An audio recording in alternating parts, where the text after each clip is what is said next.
York. I mentioned Nigel Collins would be roaming the halls and speaking with some of the best fighters in the world. And right now, he's sitting next to Andre Ward.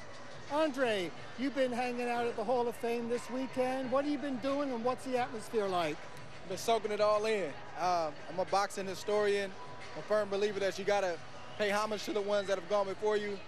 So I'm around legends all weekend, and we're doing nothing but just hanging out, talking, discussing boxing, and just enjoying ourselves. I'm having a great time in Canastota. Well, you were there. I'm sure you looked at all the plaques on the wall. Or were there any of your favorite fighters there?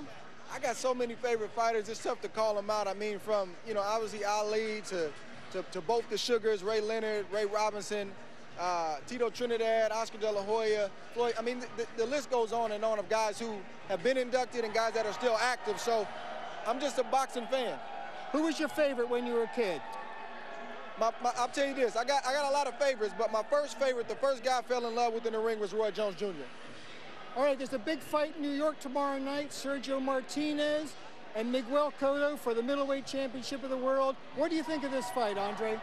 This is a tough one to call because it's a lot of moving pieces. Cotto's coming up in weight from 154 to 160. How's he gonna look? He's got a new trainer, Freddie Roach.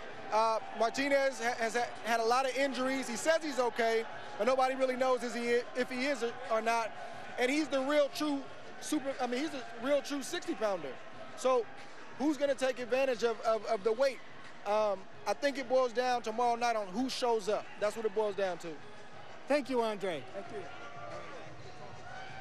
Andre Ward weighing in on Cotto and Martinez. It will take place tomorrow night at Madison Square Garden, where Miguel Cotto is very, very comfortable. This will be his 9th straight sellout in that arena. He'll have the majority of the fans backing him. 3,000 fans were in attendance this afternoon for the weigh-in. Miguel Cotto, 155, that's 4 pounds under the 159-pound catch weight limit. Sergio Martinez, 158 3/4 pounds. They are, of course, fighting for Martinez's WBC middleweight title. Let's take a look at the tail of the tape, and all the numbers lean towards Martinez. He is taller, he has a longer reach, he will be much heavier tomorrow, could put on as much as 15 pounds as they meet in Madison Square Garden. If you're not quite ready for tomorrow night's fight, after watching this next piece, you will be. It is said that boxing's origins began at a contest amongst countries, the Olympic Games in Greece in 688 BC. Since then, very little has changed, and fighters carry the dreams of nations with them into the ring. Miguel Cotto has represented Puerto Rico, an island heavily steeped in boxing tradition, with dignity for over a decade. A 4-time world champion with a smothering style, he has garnered respect and admiration in the boxing world, and has a fan base that is heaviest when he fights in New York City. Miguel Cotto is just a throwback fighter.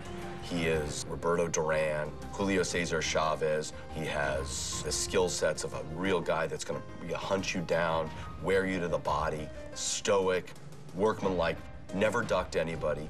Miguel Cotto fighting like a man possessed. His opponent, the Argentine Sergio Martinez, comes from a country with a high boxing pedigree as well. But that is where the similarities end. Sergio Martinez has a very free-flowing, almost an abrupt style that he makes up on the fly. Nothing's been given to him. Everything he's got, he's worked for it, and he's not willing to give it up in the ring, and that makes him such an intriguing fighter. That is the knockout of the year, if nothing else. A sensational, shocking, one-punch knockout. Being the middleweight champion of the world is supposed to carry a certain cachet, but a long, contentious negotiation left the champion with a bitter taste.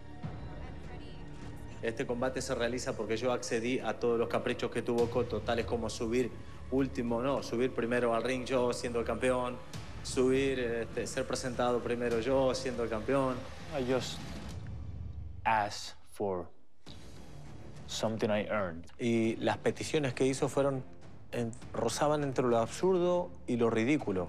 Como dije, delirios de diva, delirios de vedette, de diva, nada más. Now they are slated to meet on June 7th for the middleweight championship at the world's most famous arena. El 7 de junio yo me pongo los guantes y le pego una paliza. I own Madison Square Garden.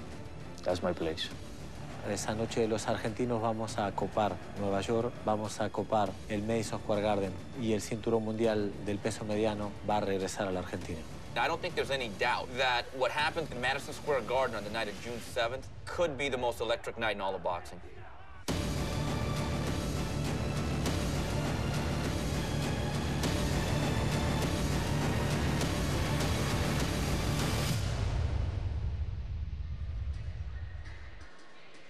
Perhaps the most anticipated fight of the year so far, Cotto versus Martinez. What do you expect to see at Madison Square Garden, Teddy? Well, I mean, Cotto's 33 years old. He's got 42 fights. And Martinez is 39 years old.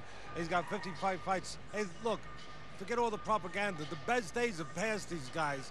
They're still going to make a good fight. I think it'll be an interesting fight, no doubt about it. But they're in the twilights of their careers. Cotto likes to come forward with the left hook. Martinez, you come in 6 inches, he likes to go back 9 inches and look to counter. I think it's going to be a situation here where Martinez will look to catch Cotto coming in, and Cotto will look to catch Martinez going out. At 39 years of age, Martinez, off of 2 knee surgeries, off of over a year of inactivity, I think Martinez is going to have a little problem staying ahead of Cotto. Martinez recently doesn't do as good a job of doing what his forte is, getting out just ahead of you. Now he gets out a little late, and I think Cotto, with that left hook, has a chance to catch Martinez going out.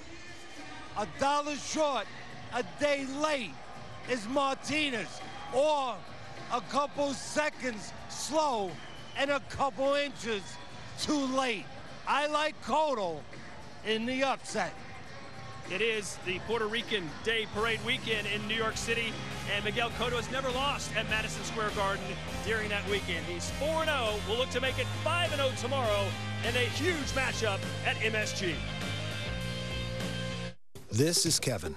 To prove to you that Aleve is the better choice for him,